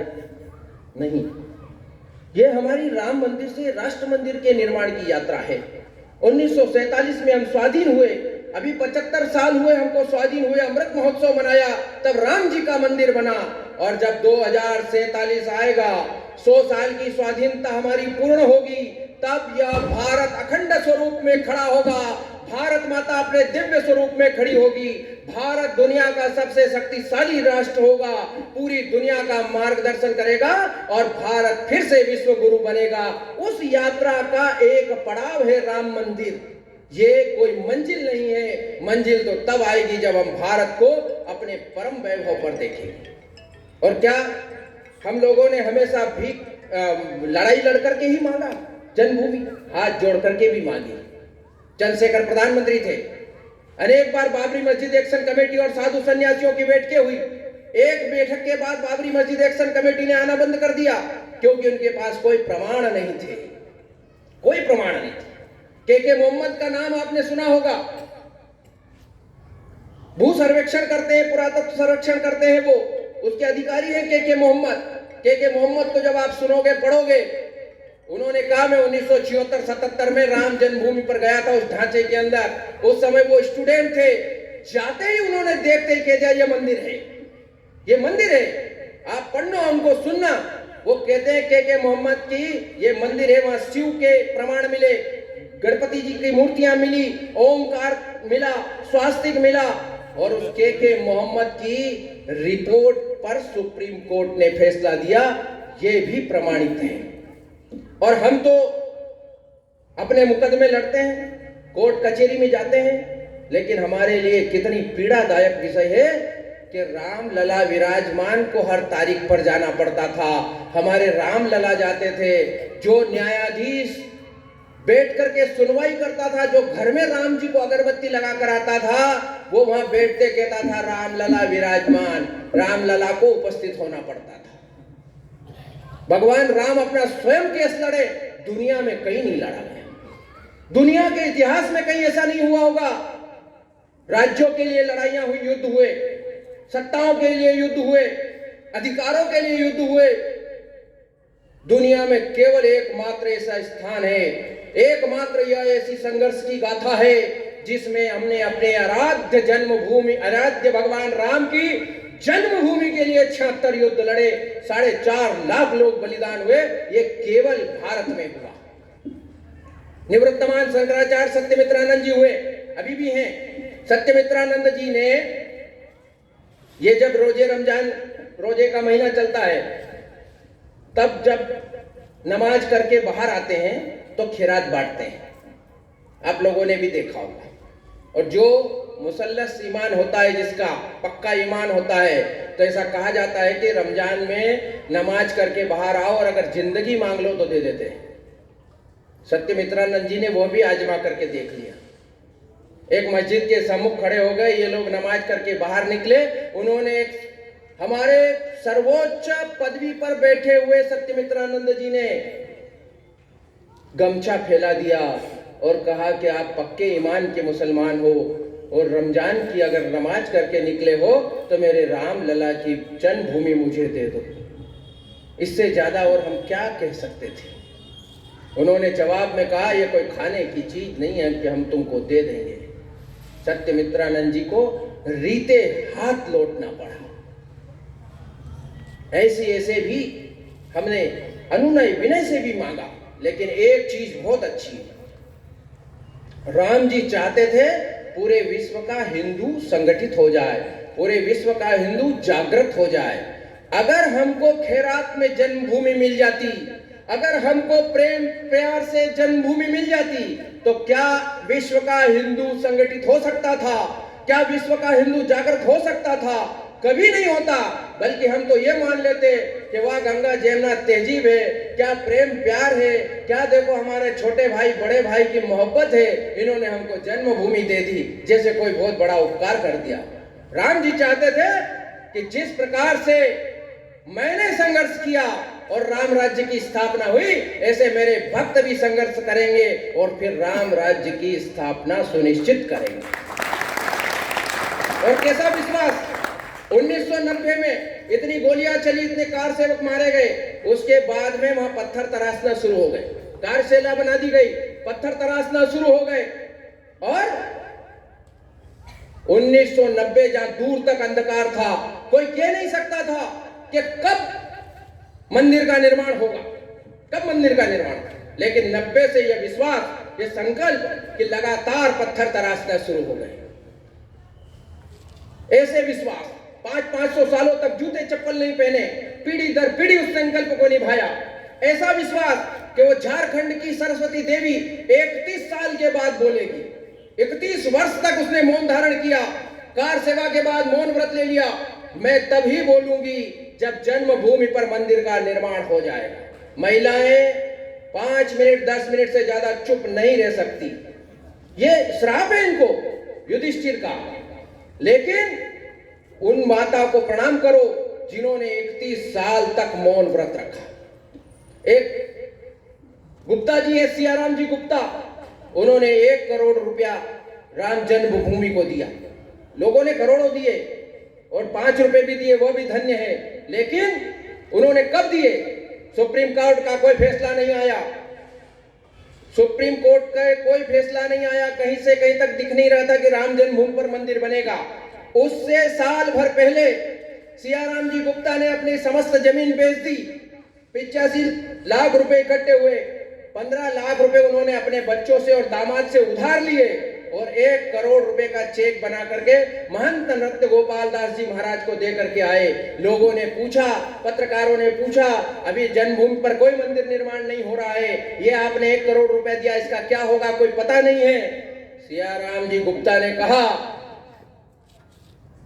जन्मभूमि पर भव्य मंदिर का निर्माण होगा, ये मेरा संकल्प है, पूरे कोटि कोटि हिंदुओं का संकल्प है, ये पूरा होके रहेगा। लेकिन जब बनेगा तब ये सियाराम गुप्ता जिंदा रहेगा या नहीं रहेगा, इसलिए मैंने आज ही 1 करोड़ रुपए दान कर दिया। ये विश्वास, ये संकल्प, ओम भारती जी जिनका मैं जिक्र कर रहा था, अयोध्या जी में रहते हैं, पास की गली में रहते हैं, उनके भाई रामलला के पुजारी हैं। 90 की कार सेवा के बाद वो रामलला को कह करके चले आए कि जब तुम अपना भवन नहीं बनवा सकते, जब तुम खुद अपनी रक्षा नहीं कर सकते, दूसरों का भला क्या करोगे? जिस दिन तुम अपना कोर्ट में केस जीत जाओगे, आपका भव्य भवन बन जाएगा, उसी दिन मैं आकर के दर्शन करूंगी। 90 से लेकर के 2024 आ गया, ओम भारती जी ने रामलला के दर्शन नहीं किए। अब 22 जनवरी को जाकर वह रामलला के दर्शन करेगी। कैसा दिव्य संकल्प होगा! ये भाव है भाई, भक्त का भाव है। भगवान से झगड़ा कर ले, हम तो वो भक्त हैं जो भगवान से भी झगड़ा कर लेते हैं, भगवान से नाराज होकर के वो चली गई। और कैसा अखंड भारत का निर्माण रामलला ने कर दिया। कितनी रात हो चुकी है, फिर भी सब युवा बैठे हैं, संघर्ष गाथा को सुन रहे, इतने इत्मीनान से सुन रहे हैं। ऐसा केवल अलीराजपुर में नहीं हो रहा है, संपूर्ण ब्रह्मांड में हो रहा है। 9 लाख साल पहले जो संपूर्ण ब्रह्मांड के अंदर उत्साह, उमंग, आनंद भाव विभोर होने वाली घटना हुई थी, वह अब 9 लाख साल बाद हो रही है। 9 लाख साल पहले रामनवमी के दिन भगवान राम आए थे और आज भगवान राम अपने भवन में प्रवेश करने जा रहे हैं। पूरा देश, पूरी दुनिया जुड़ गई।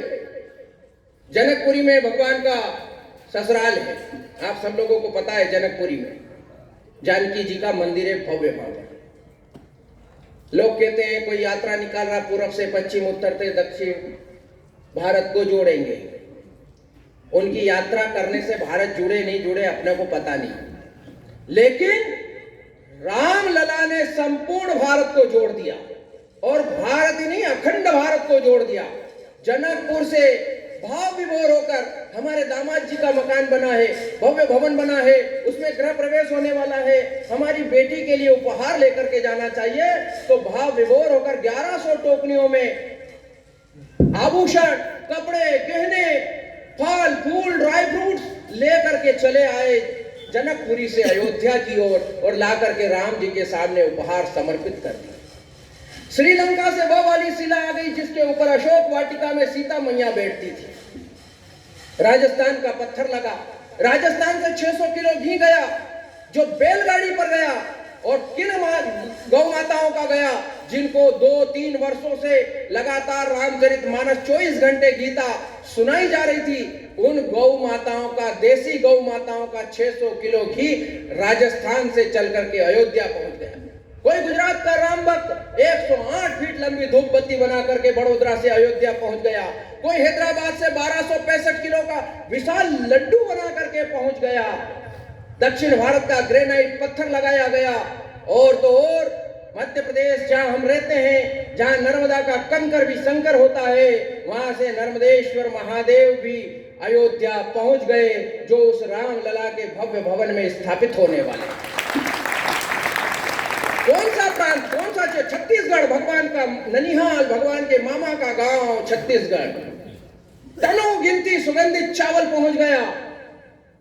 कोई प्रांत नहीं बचा, कोई क्षेत्र नहीं बचा जो भगवान रामलला के इस भव्य भवन से नहीं जुड़ा। पूरा भारत, अखंड भारत खड़ा हो गया। साहब, आप लोगों को भी ध्यान में आता होगा, जो राम जी से जुड़े, जो इस कार्य से जुड़े हैं, 24 घंटे में से 12 बार आंखें नम हो जाती है जब जब राम जी का नाम लेते हैं, जब जब ऐसी सजावट देखते हैं, जब टीवी में कोई घटना देखते हैं, जब भी ये आता है कि राम प्राण प्रतिष्ठित होने वाले हैं, 24 घंटे में से 12 बार आंखें नम हो जाती है, आंखों में आंसू आ जाते हैं। ये एक की बात नहीं है, हर हृदय में, हर दिल में, हर मन के अंदर भगवान है। और इसलिए हमको अयोध्या में अगर राम जी प्रतिष्ठित हो गए, ये बड़ी बात नहीं है। हमारे मनों में भगवान राम प्रतिष्ठित होना चाहिए। मन को मंदिर बनाना पड़ेगा और इसमें राम जी को बिठाना पड़ेगा। राम जी ने राज त्यागा पिता के वचन को निभाने के लिए। 14 साल वनवास में रहे, निषाद राज को गले लगाया, केवट की नौका में बैठकर पार हुए, सबरी के झूठे बेर खाए, सुग्रीव को गले लगाया और तब जाकर के रावण को मारा। ऐसा भगवान राम कहते हैं। एक भजन है, जाही विधि राखे राम, ताही विधि रहिए। इसको बदल दो, इसको बदल दो। जाई विधि राखे नहीं, जाही विधि रहे राम, ताही विधि रहिए। क्या राखे? अपन हर बात में हिंदू यही करता है, भगवान आएगा बचाएगा, हे भगवान करेगा, कोई अवतार हो जाए। काय के लिए हो जाएगा? क्यों हो जाएगा भाई? हम इतने पुण्यात्मा हो गए, हमने ऐसा वातावरण बना दिया कि भगवान प्रकट हो जाएंगे। फुर्सत में बैठे हैं। भगवान बता करके गए, धरती पर आकर के मनुष्य का रूप धारण करके बता करके गए, ऐसा जीवन जीना चाहिए। इसलिए जाई विधि राखे नहीं, जाई विधि रहे राम, उस विधि से हमको रहना पड़ेगा।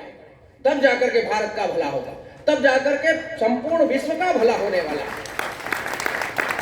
और इसलिए केवल 22 तारीख तक हमने कीर्तन कर लिए, 22 तारीख तक साज सज्जा कर ली, खूब और साहब, ऐसा तो क्या जिंदगी में नहीं हुआ, होना भी चाहिए।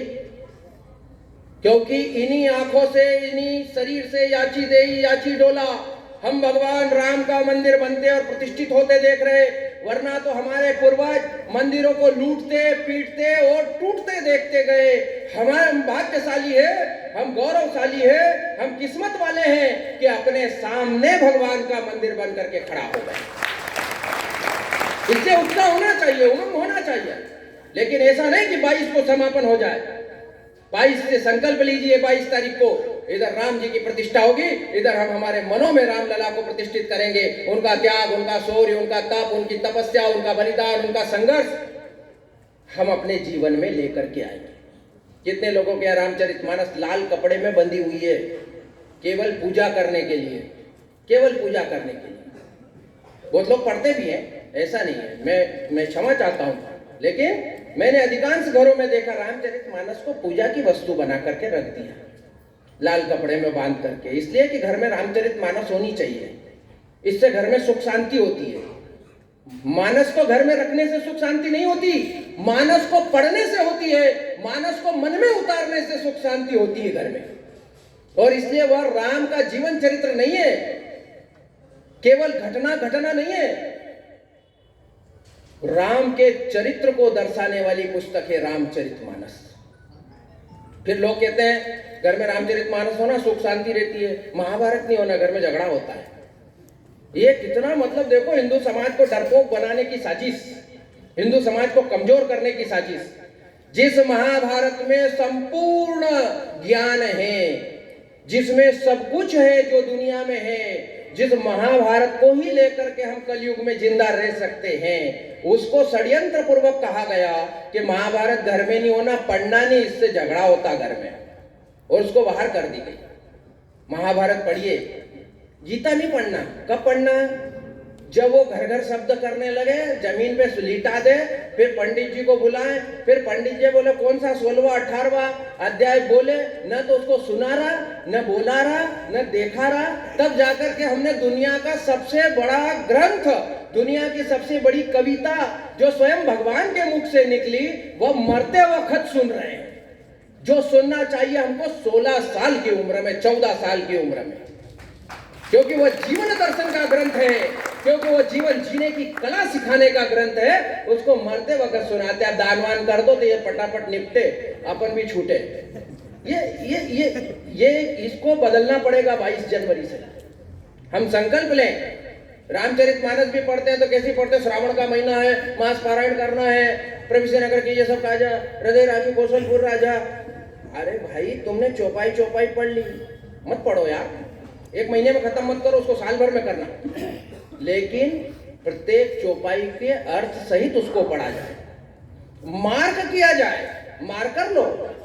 आपको हर 8वीं से 10वीं चौपाई में जिंदगी जीने का एक सूत्र उसमें मिल जाएगा। ये क्या मोटिवेशनल स्पीकर न फलाने ढिकाने जमाने भर के आप लोग सुनते रहते हो, वो उसको सुनो, उसको सुनो, उसको, किसी को सुनने की जरूरत नहीं है। आप मानस को पढ़िए, हर 8वीं 10वीं 12वीं चौपाई में आपको जीवन का गूढ़ रहस्य मिलेगा। बाबा तुलसीदास लिख करके गए हैं, उसको मार्क करिए और उसको उठा करके आपके मोबाइल पे टाइप कीजिए, स्टेटस बनाइए, स्टोरी डालिए, ताकि पूरी दुनिया उसको समझ सके और जान सके। माताएं बहनें बैठी है, अच्छी उम्र के लोग भी बैठे हैं, युवा भी बैठे हैं। हम कैसे पालक बन गए?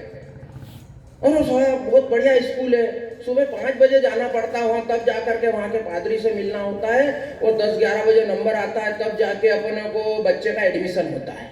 वारे भाई, बहुत बड़ी तोप मार ली तूने तो। उस स्कूल से कितने कलेक्टर बना दिए, कितने एसपी बना दिए, कितने प्रोफेसर बना दिए, क्या बना दिए? आपके पैसे से वो स्कूल वाले अपने ही कमजोर हिंदुओं को ईसाई बनाने का काम करते हैं, आपके बच्चे का भला करने का काम नहीं कर सकते। लिख लो आप। फिर हमने बच्चों को कैसी, एक तो पहले ही वो शेर का बच्चा एक ही अच्छा। अरे भाई, शेर का हो तो एक अच्छा, अपन तो मानव है, मानव के तो ज्यादा होना चाहिए कि नहीं है? एक ही अच्छा करके मामा खत्म, मौसी खत्म, हुआ खत्म, काकी खत्म, काका खत्म, ताऊ खत्म, ताई खत्म, दुनिया के तमाम रिश्ते खत्म, वो अकेले ही रह गया। और आने वाले समय में 20 साल के बाद में स्थिति हो जाएगी, हिंदू अल्पसंख्यक हो जाएगा। इस पर भी विचार करना पड़ेगा। 22 जनवरी को संकल्प लेना, जो कुंवारे हैं वो या तो प्रचारक निकल जाना, और विवाह करो तो ठीक ठाक तरीके से आगे प्रोग्रेस करना। हमको ठीक प्रकार से हिंदू समाज को खड़े करके जाना है। फिर वो एक ही अच्छे के चक्कर में, अच्छा ऐसा है कि करोड़पति आदमी, 2-2 दुकानें, 50-100 बीघा जमीन, फिर भी एक ही अच्छा। अरे भाई ठीक है, अगर अपन गरीब गुरबे हो, नहीं अपने पास पैसा हो तो अच्छी बात है। फिर बोलते नहीं यार वैसा नहीं, 1 से 2 हो जाए, फिर उनकी परवरिश में दिक्कत आती है। वारे, हमारे बाप दादे, हमारे पिताजी माने हमारी दादी बताती थी 21 बच्चे हुए हो, तो उन्होंने भी तो पाले पोसे। अब इतना साधन हो गया, उसके बाद भी साहब परवरिश में दिक्कत आती है। कौन रखेगा उसको, ये करेगा वो करेगा। फिर हमने उसके हाथ में मोबाइल पकड़ा दिया। कैसी पीढ़ी देकर के जा रहे हैं हम? आने वाले समय में केवल तालियां बजा लेने से, जय जय सिया राम के नारे लगाने से हिंदू समाज सुरक्षित नहीं होगा। हमको आने वाली पीढ़ी इतनी मजबूत करके जानी है कि वो किसी भी प्रकार से सालार मसूद से लेकर औरंगजेब तक का कोई भी दुर्दांत आ जाए, उसको निपटाने की ताकत रखे, ऐसी पीढ़ी तैयार करके जाए। अब मोबाइल दे दिया उसको, वो मोबाइल में गेम खेल रहे हैं, वहीं तोप चला ली, वहीं बंदूक चला ली, वहीं गोली चला ली, जीत गए हार गए, सब वहीं हो गया, सब वहीं हो गया। कभी बाहर निकल के कबड्डी नहीं खेली, खो खो नहीं खेला, कभी घुटने नहीं फोड़े उसने, और हमने भी फोड़ने नहीं दिए।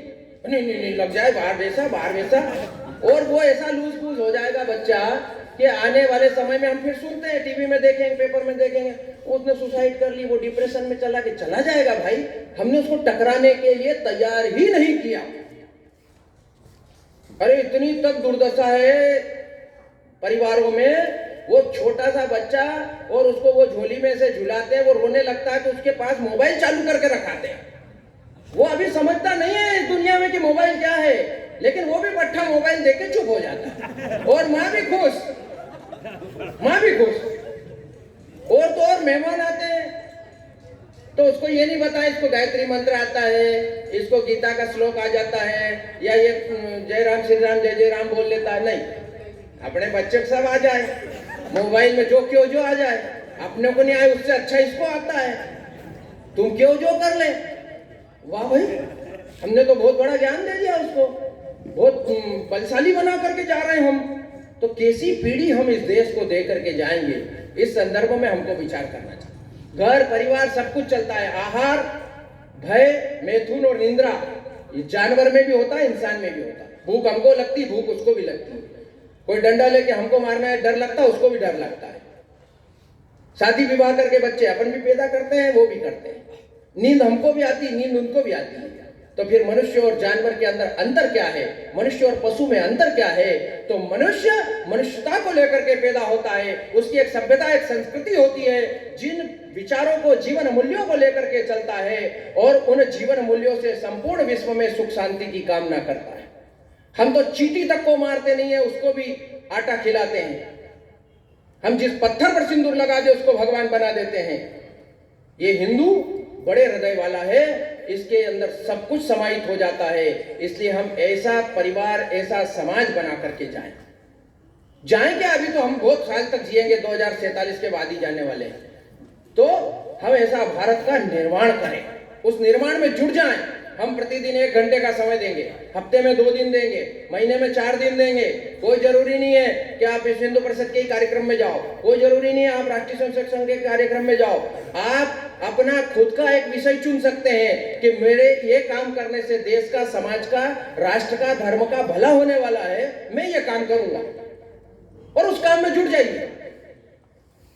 कोई बंधन नहीं है, लेकिन हम अपने बचे हुए जीवन के दिनों को इस राष्ट्र के लिए क्या क्या कर सकते हैं वह हमको करना चाहिए। तो मुझे लगता है कि भगवान रामलला की प्राण प्रतिष्ठा जो होने जा रही है वह सार्थक होगी, वह सुपरिणामकारी होगी। भगवान अपने भव्य भवन में विराजमान हो गए, हम अपने मन में रामलला को विराजमान करें, अपने पास निषाद आता उसको गले लगाएं, हम सबरी के पास जाते हैं उसके पैर छुए। नहीं तो ऐसा होता है साहब, आज भी गाँव के अंदर, अपने नगरों में तो ठीक है बहुत कुछ सुधार हो गया, लेकिन गाँव में तो मरने के बाद में शमशान घाट भी अलग अलग होते हैं, जातिगत व्यवस्था के साथ होते हैं। यहाँ फला जाति के लोग जलाए जाते हैं, यहाँ फलानी जाति के लोग जलाए जाते हैं, यहाँ इनके लोग जलाए जाते हैं। अरे हम मर जाते हैं, ये शरीर 5 तत्वों का बना है, 5 तत्वों में चला जाएगा, उसके बाद भी ये ईगो है कि मरने के बाद भी इसको किस शमशान में जलाना है। अरे काहे का हिंदू भाई, काहे कि हम राम के भक्त हो गए, हमारे लिए कोई भी पराया नहीं है। तुझ में राम, मुझ में राम, सब में राम समाया है। ये अगर सिया राम मैं सब जग जानी, करो प्रणाम जोरी जुग पानी। सारा जग, संपूर्ण समाज, संपूर्ण विश्व सिया राममय है, तो हर कण में, हर जर्रे में भगवान है, और हर जर्रे में भगवान है तो फिर हर मानव में भगवान है। वो किसी जाति में, किसी समुदाय में, किसी पंथ में, किसी मजहब में हुआ हो, लेकिन वह हमारे लिए सिया राममय है, तो हम उसकी सेवा करें। नर सेवा ही नारायण सेवा है। इसके लिए हम अपने कदम आगे बढ़ाएं, अपने हाथ आगे बढ़ाएं, अपना जीवन का समय समर्पित करें। तो मुझे लगता है कि ये राम जन्मभूमि का मंदिर बनना आने वाले समय में दुनिया के अंदर जब भारत का इतिहास पढ़ाया जाएगा, तो अभी तक हम पढ़ते हैं मुगल काल, गुलाम वंशन, कई कौन सा वंशन, सिकंदर लोदीन, फलाना ठिकाना।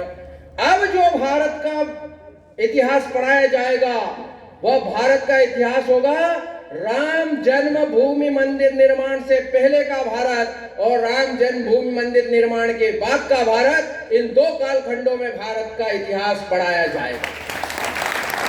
भारत में भले ही नहीं पढ़ाए, लेकिन विश्व इस पर चिंतन करेगा। क्यों? क्योंकि अब जो भारत बनने वाला है, आप देखिए भगवान राम के प्रतिष्ठित होने के मुहूर्त निकलते से ही भारत में सब कुछ शुभ शुभ होने लगा। कितना ताकतवर हो गया भारत। पहले भारत का प्रधानमंत्री कहां खड़ा होता था, आज कहां खड़ा होता है।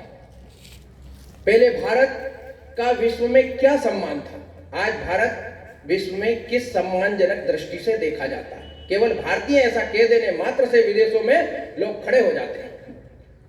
ये किसी के करने से नहीं हो रहा है, लेकिन ये राम जी ने संकेत दे दिया कि राम राज्य आ रहा है। बस 22 को प्राण प्रतिष्ठा हुई, फिर राम राज्य की स्थापना करने का दायित्व राम भक्तों के ऊपर है। इतना ही कहते हुए मैं अपनी वाणी को विराम करता हूं। बोले राम जन्मभूमि की, कृष्ण जन्मभूमि की, काशी विश्वनाथ की, गौ माता की, गंगा माता की, भारत माता की, नर्मदा मैया की जय जय सिया राम। आगे की यात्रा ये रहेगी कि हमें राम के आचरण तक पहुंचना है, आगे हमें राम तक पहुंचना है। और ये राम तक की यात्रा जो हमें आगे करनी है, उस सभी को हम हमारे साथ में लेकर चलें। एवं इस कार्यक्रम के समापन की ओर जाने के लिए मैं हिंदू उत्सव समिति की ओर से श्री तुषार जी तंवर से निवेदन करूंगा कि वे आए एवं सभी उपस्थित राम भक्तों का आभार व्यक्त करें कि अपना बहुमूल्य समय उन्होंने दिया और यहाँ आकर इस पूरे वातावरण को राममय बना।